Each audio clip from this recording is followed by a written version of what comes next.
हाँ, बहुत सारे लोग इंस्टाग्राम पर कमेंट कर रहे थे कि सीजन 2 कब आने वाला है जंतर मंतर।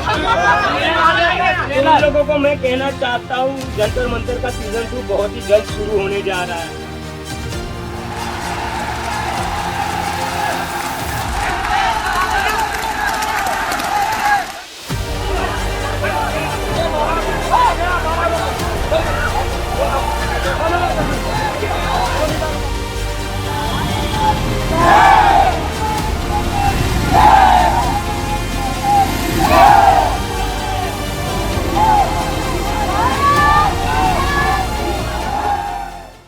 पोरं इंस्टाग्रामवर विचारतात जंतर मंतर सीझन 2 कधी होणार.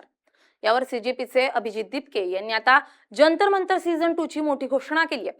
पहिल्या सीझन मध्ये नीट पेपर लीकच्या मुद्द्यावरून अख्ख्या देशाला हरवून सोडल्यानंतर आता अभिजित दिपके यांनी सिस्टीमला जागेवर आणण्याचा विडाच उचललाय. दिपकेंनी एका व्यासपीठावरून जाहीर केलंय की जंतर मंतर सीझन 2 लवकरच होणार आहे. काय असणार आहे सीजेपीचा सीझन 2 मध्ये प्लॅन, कसं असणार आहे पुढचं आंदोलन, पुन्हा जंतर मंतरवर जेनझी एकत्र येणार का आणि आता कोणत्या मुद्द्यावर सीजेपी आंदोलन करू शकतं पाहूयात या व्हिडिओतून. नमस्कार, मी स्नेहल चौधरी, आपण पाहत आहात एलएस मराठी. अभिजित दिपकेंनी ऐलान केलंय की आता जंतर मंतर सीझन 2 लवकरच सुरू होणार आहे. पहिल्या सीझन मध्ये जेव्हा नीट परीक्षेचा घोळ झाला, पेपर लीकचा धुळा उडाला, तेव्हा या पोरांनी दिल्लीच्या जंतर मंतरवर सलग 36 दिवस जो ठिय्या मांडला त्यानं अख्ख्या देशाचं लक्ष वेधून घेतलं होतं. तिथूनच कॉकरोच जनता पार्टी हा मोठा दबाव गट आहे असं स्पष्ट झालंय. सुरुवातीला ज्यांना लोकांनी फक्त सोशल मीडियाचे कीबोर्ड वॉरियर्स समजलं होतं, त्यांनी रस्त्यावर उतरून सिस्टीमचे स्क्रू ढिले करायला सुरुवात केली. आता प्रश्न असा आहे की हा सीजेपी नावाचा तरुण दबाव गट खरोखरच सरकारला गुडघ्यावर टेकवणार का? काल दिल्लीत सीजेपीचे एक व्हॉलेंटियर्स मीट झाला. अभिजित दिपकेंनी आरोप केलाय की त्यांना या मीटिंगसाठी दिल्लीत सहजासहजी हॉल सुद्धा मिळू दिला जात नव्हता. प्रशासन आणि सत्ताधाऱ्यांकडून त्यांच्यावर दबाव आणला जात होता, मात्र हॉल नाही मिळाला म्हणून पोरांनी रस्ता सोडला नाही आणि तिथूनच जन्म झाला या नवीन ऐलानाचा. दिपकेंनी स्पष्ट केलंय की आताचा सीझन हा फक्त दिल्लीत बसून घोषणा देण्यापुरता मर्यादित नसणार आहे. यावेळी हे लोक देशव्यापी लिस्निंग टूर काढणार आहेत. म्हणजेच काय तर केबिन मध्ये बसून रणनीती आखण्यापेक्षा ग्रामीण भागात, खेडापाड्यात आणि सरकारी शाळांमध्ये जाऊन तिथली ग्राउंड रियालिटी चेक करणार आहेत. कारण भारताचं खरं राजकारण आणि खरी जनता ही शहरांच्या बाहेर राहते.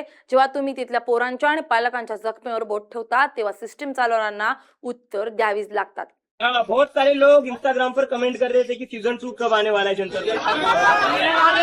उन लोगों को मैं कहना चाहता हूँ जंतर मंतर का सीजन 2 बहुत ही जल्द शुरू होने जा रहा है। लोकशाहीमध्ये विरोधी पक्ष सरकारला प्रश्न विचारतो, पण जेव्हा विरोधी पक्ष कमजोर वाटू लागतो, त्यांचे मुद्दे जनतेपर्यंत पोहोचत नाहीत, तेव्हा अशा तरुण आणि आक्रमक दबाव गटांची गरज निर्माण होते.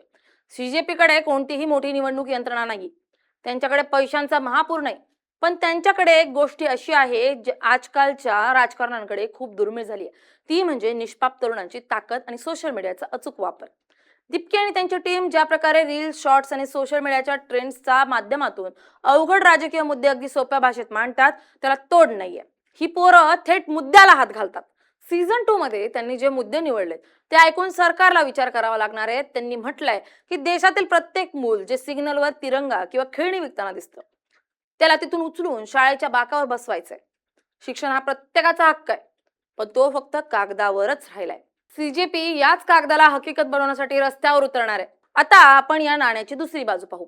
खरंच एखादा छोटा दबाव गट एवढ्या मोठ्या बलाढ्य सरकारला आणि त्यांच्या यंत्रणेला गुडघ्यावर टेकू शकतो का? इतिहास साक्षी आहे, जेव्हा जेव्हा तरुणांनी एकत्र येऊन कोणत्याही आमिषाशिवाय आणि स्वार्थाशिवाय आंदोलन केलंय तेव्हा मोठ्या मोठ्या सत्ता उलथून पडल्या.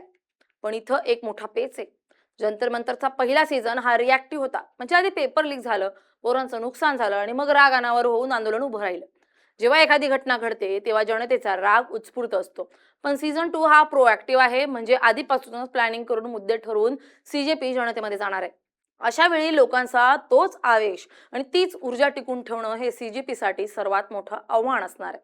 कारण ग्रामीण भागातील शाळांची दुरवस्था किंवा बेरोजगारी हे मुद्दे वर्षानुवर्षे आपल्या देशात आहेत. लोकांना या मुद्द्यांची सवय झाली आहे. या थंड पडलेल्या मुद्द्यांना पुन्हा एकदा लोकांच्या मनात आग लावून जिवंत करणं ही सोपी गोष्ट नाहीये. यासाठी सीजेपीला खूप मोठी मेहनत घ्यावी लागणार आहे. त्यात भर म्हणजे राजकीय दडपशाही. दिपकेंनी आधीच सांगितलंय की त्यांना हॉल मिळण्यात अडचणी आल्या. जसा जसा हा सीझन 2 पुढे जाईल तसा तसा सरकारचा आणि प्रशासनाचा दबाव अधिकच वाढणार आहे. पोलिसांच्या नोटिसा, आंदोलनावर बंदी, नेत्यांची धरपकड हे सगळं राजकारणात ठरलेलं असतं. या सगळ्या दडपशाहीला तोंड देत स्वतःचा संयम न गमावता आंदोलन शांततापूर्ण मार्गाने पुढे नेणं हे सीजेपीच्या मॅच्युरिटीची खरी परीक्षा असेल. सीजेपीचे अध्यक्ष अभिजित दिपके, प्रवक्ते सौरव दास आणि संपूर्ण टीम ज्या प्रकारे कायदेशीर आणि तांत्रिक बाबींचा अभ्यास करून समोर येते ते पाहता ही पोरं कच्च्या गुरुचे चेले नाहीत हे स्पष्ट झाले. ते सरकारला कायद्याच्या आणि आकडेवारीच्या भाषेत घेरतायत. आणखी एक मुद्दा म्हणजे या आंदोलनाचा नवीन अजेंडा. सीजेपी आता फक्त परीक्षा घोटाळ्यांवर थांबणार नाही तर बेरोजगारी आणि तरुणांच्या भविष्याचा जाहीरनामा मांडणार आहे. आजचा तरुण पदव्या घेऊन फिरतोय पण हातात काम नाही. ज्या आयटी सिटी आणि मोठ्या शहरांमध्ये रोजगाराच्या बाता मारल्या जात आहेत तिथली रियालिटी काही वेगळीच आहे. सीजेपी याच बेरोजगार तरुणांच्या हतबलतेचा हुकुमी एक्का म्हणून वापर करणार आहे. जेव्हा पोटाचा प्रश्न येतो तेव्हा जात, धर्म, प्रांत हे सगळं भेद गळून पडतात. सीजेपी जर या मुद्द्यावर संपूर्ण देशातील तरुणांना एकत्र आणू शकली तर मात्र सरकारला खरोखरच झुकण्याशिवाय दुसरा पर्याय उरणार नाही. कारण शेवटी राजकारण हे मतांच्या गणितावर चालतं आणि देशात सर्वात जास्त मतदार हा तरुण वर्ग आहे. जर या तरुण वर्गाने सीजेपीच्या झेंड्याखाली एकत्र येऊन सरकारला जाब विचारला तर आगामी निवडणुकांमध्ये सत्ताधाऱ्यांना मोठा फटका बसू शकतो आणि याच भीतीपोटी सिस्टीमला सीजेपीच्या मागण्यांचा विचार करावाच लागेल. जंतर मंतर सीझन 2 हे भारतीय राजकारणातील एका नवीन प्रयोगाचं नाव आहे, जिथं कोणतीही मोठी राजकीय पार्श्वभूमी नसलेली पोरं दिल्लीच्या तख्ताला आव्हान देत आहेत. हे आंदोलन सरकारला पूर्णपणे गुडघ्यावर टेकवेल की नाही हे येणारा काळच ठरवेल. पण एक गोष्ट मात्र नक्की आहे, या पोरांनी सिस्टीम मध्ये बसलेल्या लोकांना घाम फोडलाय. दिपकेंचा हा एल्गार आणि सीजेपीची ही लिस्निंग टूर येणाऱ्या दिवसात काय धुमाकूळ घालते याकडे अख्ख्या देशाचं लक्ष असणार आहे. तुम्हाला काय वाटतंय कमेंट करून आम्हाला नक्की सांगा. Bureau report, LS Marathi.